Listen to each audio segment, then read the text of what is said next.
मुगल दरबार का वह दिन हमेशा की तरह हंसी मजाक और चर्चाओं से भरा हुआ था। लेकिन उसी दिन एक छोटी सी घटना ने पूरे महल का माहौल बदल दिया।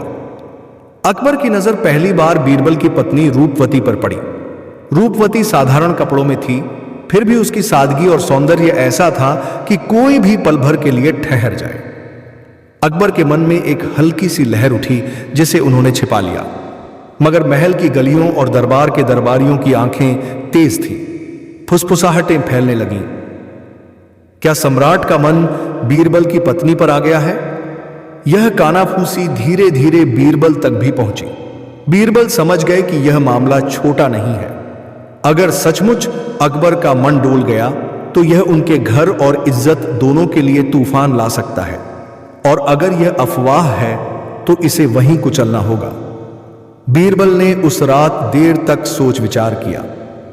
रूपवती उनकी सबसे बड़ी ताकत थी, मगर वह भी इन अफवाहों से बेचैन हो उठी। उसने धीरे से पूछा, क्या यह सच है महाराज? क्या बादशाह सचमुच? बीरबल मुस्कुराए मगर भीतर से गंभीर थे। उन्होंने कहा, सच और झूठ का फर्क अभी साफ नहीं है। कल इसे दरबार में सबके सामने परखेंगे। अगले दिन दरबार सजा। अकबर अपने सिंहासन पर बैठे थे। पूरा दरबार गंभीर था, जैसे कोई तूफान आने वाला हो। तभी दरवाजा खुला और रूपवती अंदर आई। उसका चेहरा शांत था, मगर आंखों में सच्चाई की आग चमक रही थी। वह सीधे अकबर के सामने पहुंची और ऊंची आवाज में बोली, जहां पनाह दरबार में अफवाह फैली है कि आप दूसरे की पत्नियों पर भी नजर डाल सकते हैं। क्या यह सच है? क्या बादशाह अपनी मर्यादा से आगे बढ़ सकता है? पूरा दरबार सन्नाटे में डूब गया। सबकी नजरें अकबर पर टिक गईं। कुछ पल के लिए सम्राट चुप रहे। उनका चेहरा बदलता हुआ लग रहा था, गुस्सा भी, आश्चर्य भी और कहीं ना कहीं मुस्कान भी। फिर अचानक अकबर ठहाका लगाकर हंसे और बोले, रूपवती, तुम्हारा यह सवाल बेखौफ है, मगर इसकी गहराई मैं समझता हूं।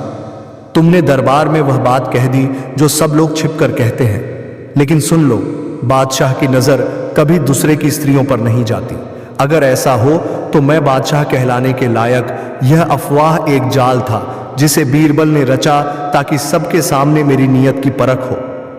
उन्होंने दरबार की ओर देखा और ऊंची आवाज में कहा, बीरबल ने रचा ताकि सबके सामने मेरी नीयत की परख हो सके। और आज मैं साफ कहता हूं, मेरा दिल सिर्फ मेरी महारानी का है। मेरी जिम्मेदारी है कि मैं हर किसी की इज्जत की रक्षा करूं, चाहे वह अमीर हो या गरीब। रूपवती ने राहत की सांस ली। बीरबल ने झुककर कहा, जहां पनाह, यही मेरी मंशा थी। अफवाहें महल की नींव को हिला देती हैं।